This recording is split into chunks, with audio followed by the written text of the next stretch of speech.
léegi nag milieu boobu nit ki de zikré lu nekk mën na ko ci gis maanaam ci zikr respecté ko di def tarbiyam façon gént bu nekk mën na ko gént danu ni nag loo gént mu dëppoo ak turu yàlla ba ngay zikr laaj ko maître mystique bala joxoon digal maître mystique bala joxoon digal laaj ko sooy zikr aussi ba gént nu jox la turu yàlla ci gént mag ñi dañu interdire ku ko utiliser xam nga lu tax iblis dana la bëgg yàqal xamul nu muy jaar pour yàqal la mu yabal ay jinne taalibeem lañu mu yabal ay jinne ni leen kële de bëgg naa ko yàqal xaw ma nu ma koy yàqalee léegi xam nga nu ngeen may defal bu guddee buy nelaw feeñu leen ko jox ko benn tur ni ko bii daal bu ko sikkaree rek nekk wëliyu léegi yow tur boobu soo ko laajtewul jinne yi ñëw jox la ko nga zikkar ko jinne ya dellu si ndax dugg nga seen biir kër yóbbu sa xel nu ni dof na ñu bari dof lan moo ko indi mooy dañ leen jox turu yàlla ci gént laajuñu ko xam ñu commencé ko utiliser turu yàlla ci gént da nga koy laaj maître mystique bu ko maîtriser mu wax la ko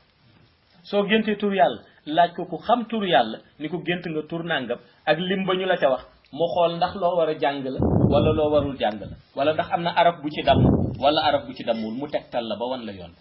su dul loolu boo doyloo sa xam-xam rek turu yàlla boo gént rek di zikr jinne yi mën nañu dem ba jox la turu yàlla pour alag la fekk ni ci ndigalu iblis la ñuy jëfandikoo kon li ngay gént lu am importance la ci zikr ba li ci des nag muy zikr bu nit di def ci yoonu yàlla laajul yenn sarax yi xanaa fekk nga bëgg sarax rek saraxe am yiw mooy lan mooy nga bëgg saraxe nga dem def sa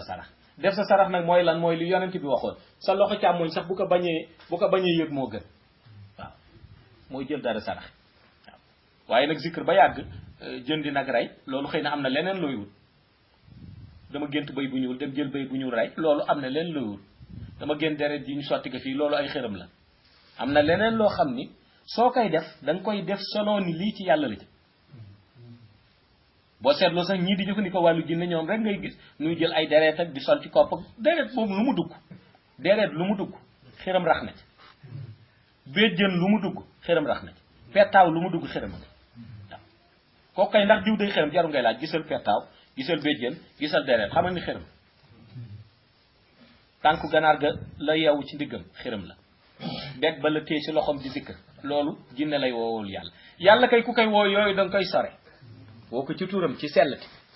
soo amee daal loo ciy dugal mooy li ma wax fexe ba wut parfum jàkkaarloo ak moom respecté waxtu julli yi toog ci béréb bu leer naan ñi loolu soo ko defee soo ci amee ndigal rek yàlla yaral la bopp bu la yàlla dee yar nag mën na la orienté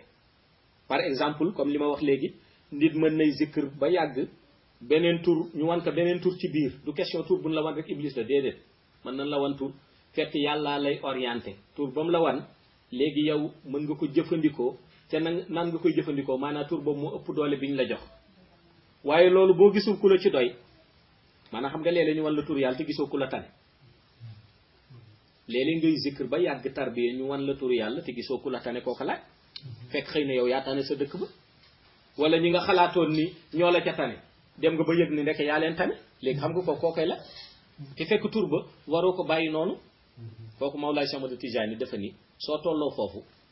nan ngay def mooy nee na da ngay bàyyi ba guddi tay lañ la ko wan maanaam guddi tay lañ la wan turu yàlla ba wala ci bëccëg lañ la ko wan wala ci nelaw lañ la ko wax wala daal dégg nga fi ñu wax ko sa nopp léegi bëgg nga xam tur ba dëgg-dëgg ndax war nga ko jël wala waroo ko jël te gisoo ku la ci tane nee na bàyyi ba guddi booy tëdd maanaam booy tëddaat nga julli ñaari rakka ànd ak njàpp boo jullee ñaari rakka ba noppi mu ni nga jàng fatiha nga jàng astaghfirullah ñetti yoon jàng salaatul fatiha ñetti yoon nga jàng junne yaa latifu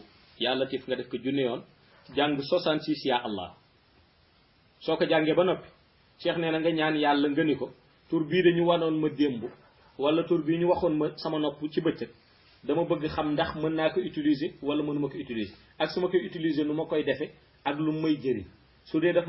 may lor wan ma su dee lu baax la wan ma jàng salaatul fatiha raay sa kanam nee na boo tëddee yàlla dina la ko leeral ba mu leer nañ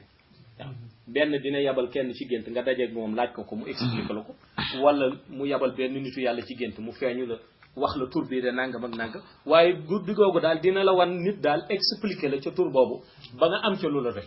waaw soo jëfandikoo loolu yàlla dina la ci orienté kon gis nga loolu su ñëwee ci zikr orientation lay doon leer gi doy na seede ñun de ku nu laaj fii ba ëllëg loolu la ni seede sang bi la nu sopp leer gi doy na seede